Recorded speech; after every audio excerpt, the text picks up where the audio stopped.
오늘은 다윗과 예수님의 선조 유다라는 제목으로 말씀드리도록 하겠습니다. 성경 말씀은 창세기 38장 24절에서 26절까지입니다. 석 달쯤 후에 어떤 사람이 유다에게 일러 말하되 내 며느리 다말이 행음하였고 그 행음함으로 말미암아 임신하였느니라. 유다가 이르되 그를 끌어내어 불사르라. 여인이 끌려나갈 때 사람을 보내어 시아버지에게 이르되 이 물건 임자로 말미암아 임신하였나이다. 청하건대 보소서. 이 도장과 그 끈과 지팡이가 누구의 것이니까 한지라. 유다가 그것들을 알아보고 이르되 그는 나보다 옳도다. 내가 그를 내 아들 셀라에게 주지 아니하였음이로다 하고 다시는 그를 가까이 하지 아니하였더라. 아멘.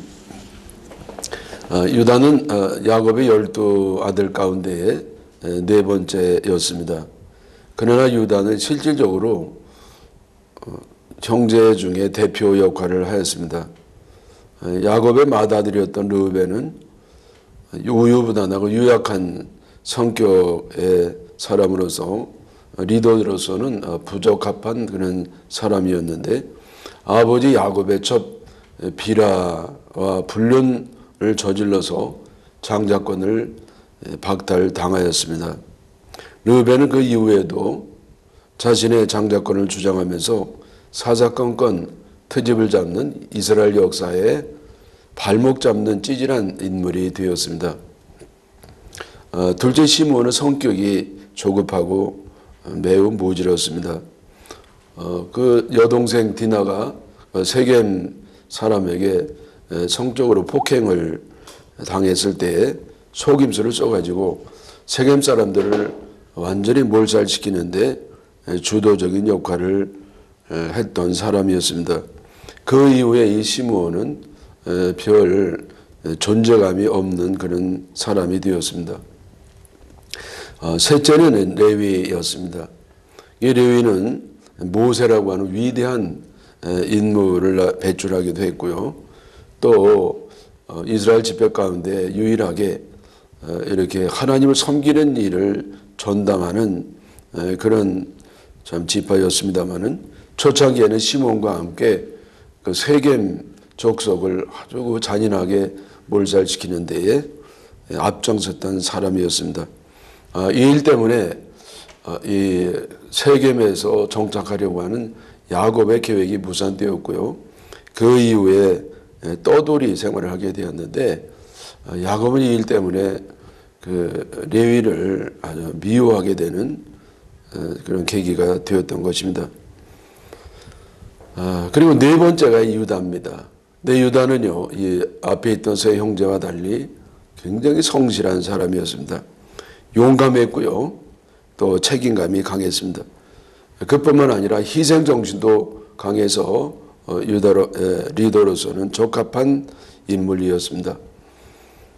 유다는 아버지의 신임을 얻어가지고요, 용맹을 상징하는 사자라고 하는 호칭도 받았습니다. 야곱은 유다를 실질적인 장자로 인정을 했는데 이 성경에서도 이 야곱을 이 유다를 실질적인 장자로 인정하는 내용을 보게 됩니다.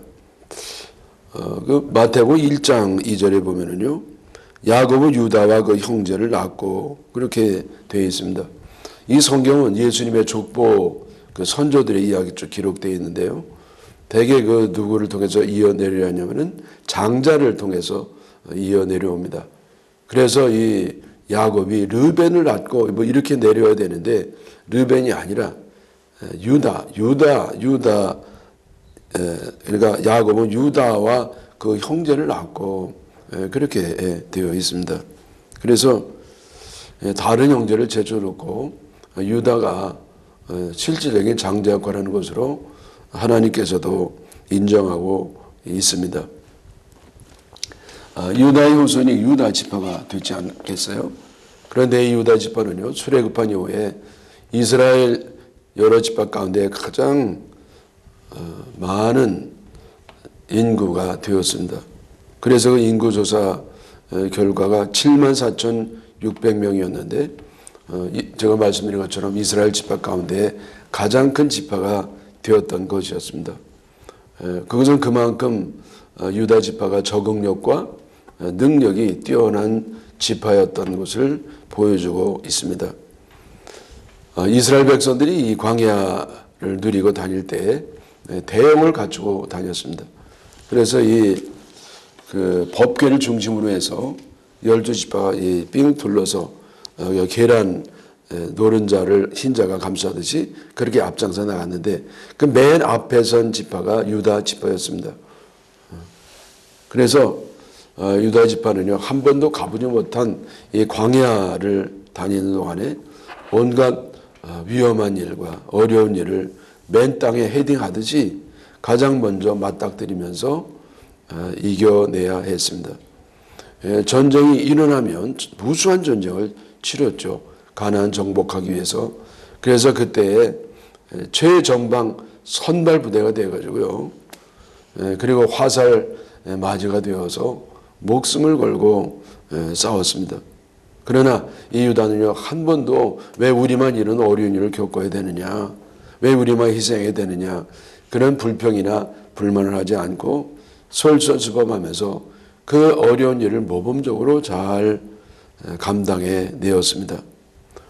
유다의 그 개척 정신을 그 후손들이 잘 이어받은 결과라고 여겨집니다. 유다가 개인적으로 잘한 일 한 두 가지가 성경에 기록되어 있는데, 그 첫째는 뭐냐면은 요셉을 구해준 사건이었습니다. 여러분 뭐 잘 아는 것처럼 요셉은 어려서부터 아주 그 총명함이 남달랐고요. 부모의 총애도 한 몸에 받았습니다. 그렇기 때문에 형들로부터 많은 시기와 미움을 받았습니다. 요셉은 꿈도 잘 꿨죠. 꿈쟁이라고 할 정도로. 그래서 그 형들 뭐 아버지 곡식단들이 자기 곡식단을 향해서 절하는 꿈도 꿨고요. 해와 달과 별들이 또 자기에게 절하는 꿈도 꾸게 되었습니다. 그래서 형들이 이 꿈 내용을 알고요, 더 이상 견딜 수 없어가지고 실제로 요셉을 죽이려고 작당을 했습니다. 그래, 내가 우리 머리 꼭대기에 앉아가지고 우리를 다스린다는 말이지. 그래, 어디 한번 죽어봐라. 죽어도 내 꿈이 이루어지는데 어디 보자. 이러면서 요셉을 죽이려고 작정을 했습니다.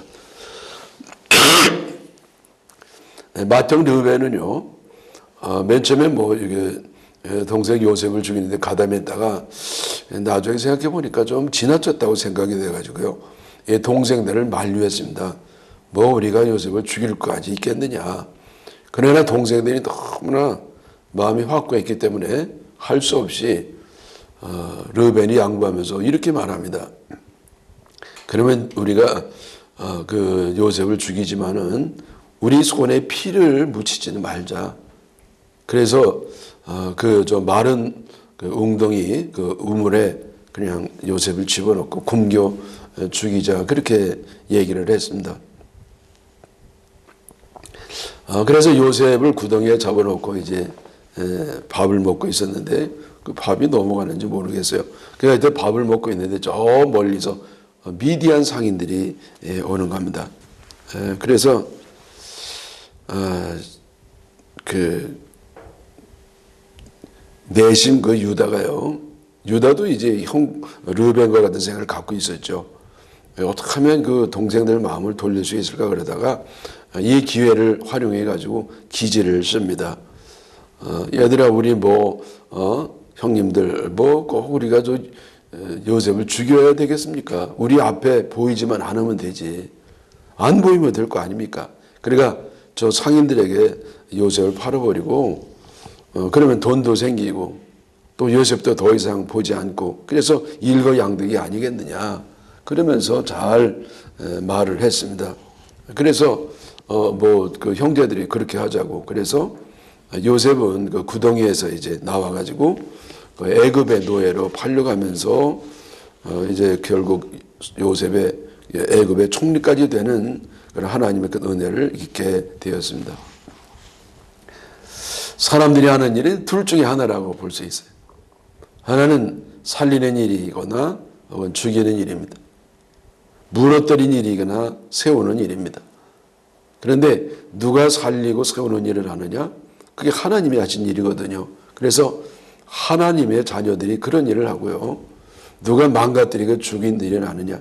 그건 마귀의 하는 일이기 때문에 마귀의 사람들이, 마귀 하수인들이 그런 일을 합니다. 그런데 문제는 뭐냐면은 이렇게 망가뜨리고 무너뜨리고 죽인 일을 한 사람들은 결국 자기도 똑같은 방법으로 죽습니다. 그러나 세우고 살리고 그런 일에 쓰임받은 사람은 하나님의 축복을 받습니다. 그래서 여러분, 저는 악을 응징하는 일도 하지 않기를 바라는 겁니다. 그런 일을 꼭 필요합니다. 악을 이렇게, 하나님은 정의 하나님이기 때문에 악을 응징해야 됩니다. 그러나 그 응징하는 사람은 따로 있습니다. 그 악을 응징하는 사람은 악이 해요. 악한 사람이 하고요. 그리고 하나님이 세운 그런 공적인 권력기관이 악을 응징하는 일을 합니다. 그래서 이게 악을 저렇게 가만히 내버리면 어떡하나, 나라도 나서야 되겠다, 그런 염려할 필요는 없는 겁니다. 왜냐하면요, 그렇게 할 사람이 많습니다. 그래서 괜히 선한 사람까지 그 악한 일에 가담해서 결국 악인이 받는 그러한 비참한 일을 당할 필요가 없다고 하는 겁니다. 여러분, 이 유다는요, 이렇게 살리는 일, 세워지는 일을 했어요. 그래가지고 유다가 하나님의 복을 많이 받게 되었습니다. 유다가 잘한 일 가운데 또 하나는 뭐냐면요, 이 베냐민 내지 인질이 되려고 한 일이었습니다. 가나안 땅이 기근이 심해가지고요, 야곱의 아들들, 형제들이 이제는 애굽의 바로에게 왔는데, 그 총무 담당이 누구냐면은 총리 대신 요셉이었잖아요. 그래서 이 요셉을 만납니다. 이들은 그 요셉이 이렇게 애굽의 총리 대신이 되리라고는 꿈에도 몰랐을 겁니다. 근데 요셉은 형들을 알아봤죠. 형들을 잘 접대해주면서 또 한편으로는 형들을 이렇게 괴롭히는 그런 계략을 쓰는 겁니다. 왜 형들을 이렇게 일부러 괴롭히느냐? 그것은 형들로 하여금 자신의 잘못을 깨닫고 철저히 하나님께 회개함으로 이렇게 복을 받도록 하는 그런 과정으로서 계략을 썼던 겁니다. 사람들을 괴롭힘을 당해보지 않고는요, 회개를 못합니다. 감당할 수 없는 고난을 겪고 나서야 비로소 자신의 잘못을 깨닫고 회개하고 뉘우치고 돌아설 수가 있는 겁니다. 그래야 요셉은 형들을 괴롭혀 주면서 결국은 이렇게 하나님의 축복의 사람으로 되돌아오도록 계략을 썼습니다. 그 계략이 뭐냐면은 베냐민 주머니에, 그 자루에 자기 은잔을 집어넣는 겁니다. 그리고 집으로 돌아가는 그 형제들을 수배해 가지고 다시 궁으로 데려왔습니다. 그리고 요셉이 말했습니다. 너희들 세상에 이럴 수가 있느냐? 어떻게 은혜를 이렇게 악으로 갚느냐?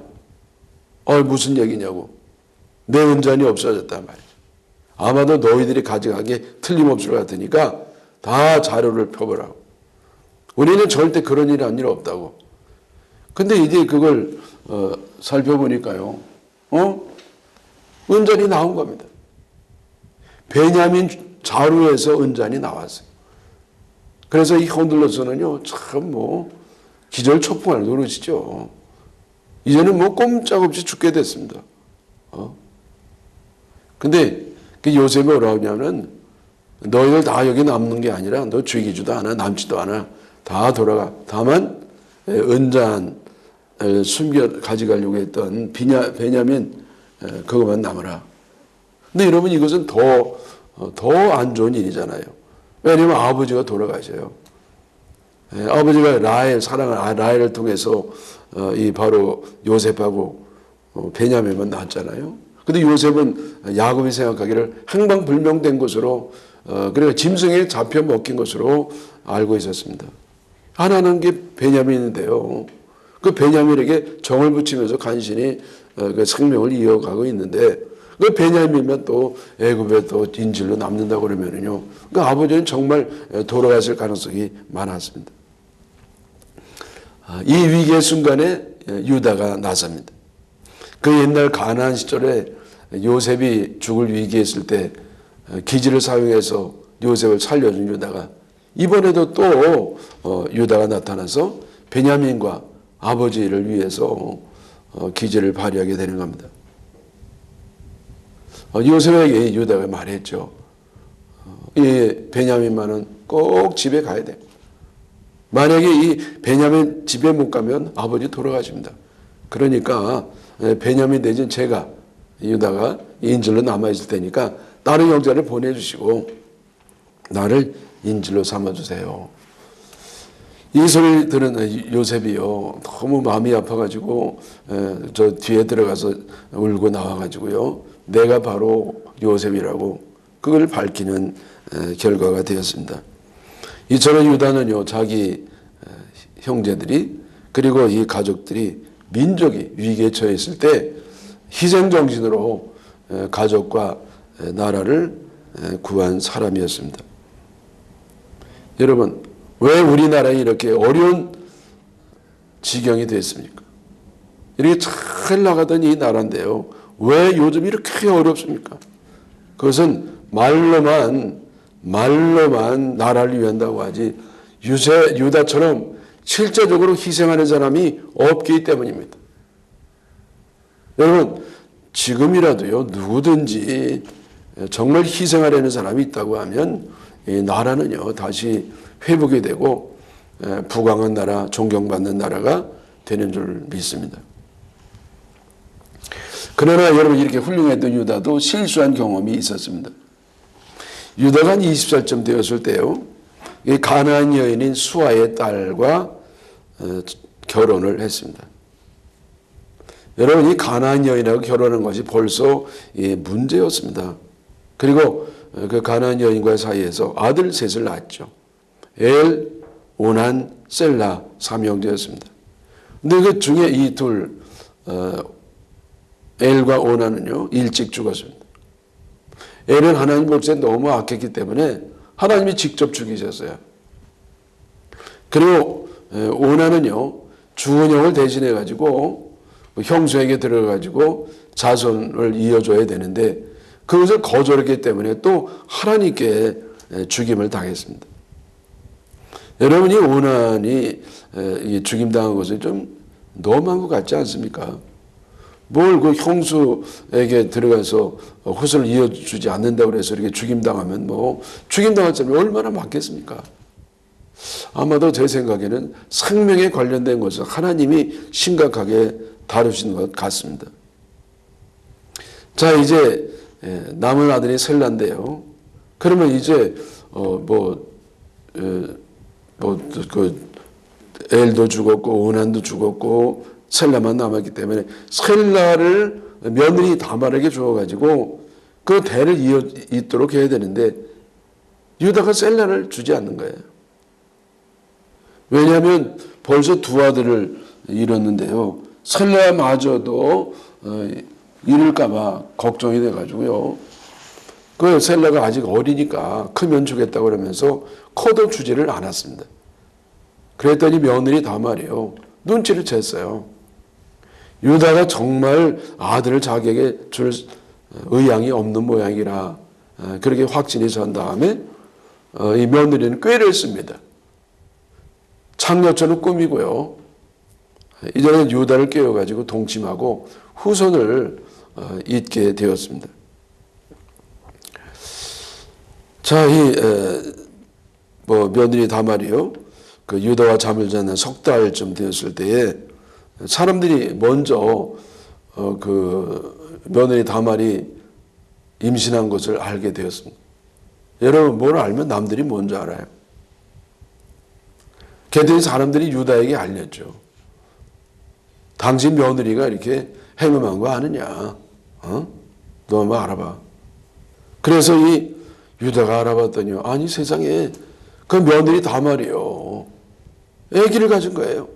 그래서 화가 머리 끝까지 가지고 그 며느리를 끌어내 가지고 불살라 죽여버리라 그렇게 명령을 했습니다. 이 다급해진 이 며느리 다말이 얼른 사람을 보내 가지고 가져왔어요. 물건을 가져왔는데 그게 뭐냐면은 유다의 도장 끈 지팡이를 가져왔습니다. 그리고 이 유다에 주면서 이거 누구 건지 보시라고. 유다가 딱 봤더니 그게 뭐냐면은 유다가 어떤 청녀와 관계를 할 때에 뭐 대금이 없어가지고 그냥 외상으로 했는데 그 외상 갚기 전까지 보상으로 보증으로 그걸 줬던 건데요. 아, 이게 어떻게 며느리가 갖고 있는 거예요? 그게 뭘 뜻합니까? 자기가 창녀인 줄 알고 잔 사람이 창녀가 아니라 자기 며느리였던 것이었죠. 그래서 그 대를 이어주지 않으니까 며느리가 이 궁여지책으로 마지막 수단으로 그렇게 했던 겁니다. 여러분 며느리가요 어떻게든지 그 후손을 이어받으려고 했던 것은 좀 가상한 것이죠. 그건 참 잘했다고 봐요. 그러나 이렇게 창녀로 꾸미고 아버지와의 시아버지와 관계에서 애를 낳은 것은 이건 부도덕한 일이었기 때문에 결코 잘했다고 할 수가 없는 부끄러운 일이었습니다. 그래서 결국은요 며느리가 이제 풀려나게 됐고 유다는 망신을 떨게 되었습니다. 참 여러분 저는요 제가 만약 성경을 기록한 사람 가보면 이거 뺄 것 같은데 성경에는요 뭐 다 흠이 될 만한 얘기까지 다 기록되어 있습니다. 이것을 보면 성경이 얼마나 진실한 사실에 근거한 말씀인지 알 수가 있습니다. 그래서 이 기가 막힌 일이 기록이 되어 있는데요. 더 기가 막힌 일은 그 이후에 이어지고 있습니다. 그건 뭐냐면 유다 며느리 다말이요. 이제 이후에 쌍둥이를 낳게 됐는데 그 첫째 낳은 것은 첫째 장남은 세라였고 그 다음에 그 쌍둥이 두 번째 동생이 베레스였습니다. 근데 이 산파가요. 이 쌍둥이를 봤는데 손이 먼저 뚝 나오는 거예요. 그래서 오랑이 녀석 봐라. 머리가 먼저 나와야 되는데 그래서 거기에 붉은 띠로 묶었습니다. 그래서 세라는 이렇게 뭐 붓다에는 뜻이라는데 어쨌든 그래서 나왔고 그 두 번째 형을 초월해서 나온 게 베레스였습니다. 베레스. 근데 여러분 잘 들어보세요. 이 베레스 후손 가운데에 바로 다윗과 예수님이 있었다고 하는 겁니다. 유다가 부끄러운 일을 하고 낳은 아들 후손 가운데 이스라엘 역사상 가장 존경받는 다윗 왕 그리고 온 세상을 구원하시는 메시아 예수님이 있었던 겁니다. 여러분 유명한 이야기가 있어요. 어떤 사람이 멋있는 큰 유리를 싣고 가다가 그냥 이 땅에 떨어져 박살이 났습니다. 그래서 이걸 버리지 않냐고 잘 모아가지고 그걸 싹 붙여놓은 것이 스텐그라스의 기원이라고 하는 겁니다. 여러분 마찬가지로 하나님은 우리 깨어진 부끄럽고 창피하고 숨기고 싶은 그런 이야기를 통해서도 멋진 인생의 작품을 남기시는 그런 분이라는 사실을 기억하시기를 바랍니다. 우리가 사는 동안에는 나도 모르게 너무 약해서 부끄럽고 지탄도 하는 일을 행할 수 있습니다. 그러나 진심으로 뉘우치고 회개하면 하나님은 다 용서해 주시고 높여주시고 사용하시면서 한량없는 자비를 베풀어 주시는 줄 믿습니다. 이사야 43장 25절에요. 나는 내 허물을 도말하는 자니 내 죄를 기억하지 아니하리라. 여러분 우리가 용서받은 죄에 대해서는 주님이 기억지도 않는다고 그랬어요. 그래서 부끄러운 과거 때문에 후회되고 한숨 짓고 사는 사람들은 과거를 묻지 아니하시는 은혜가 넘치는 하나님의 믿음으로 새 출발하시기를 주님의 이름으로 축원합니다.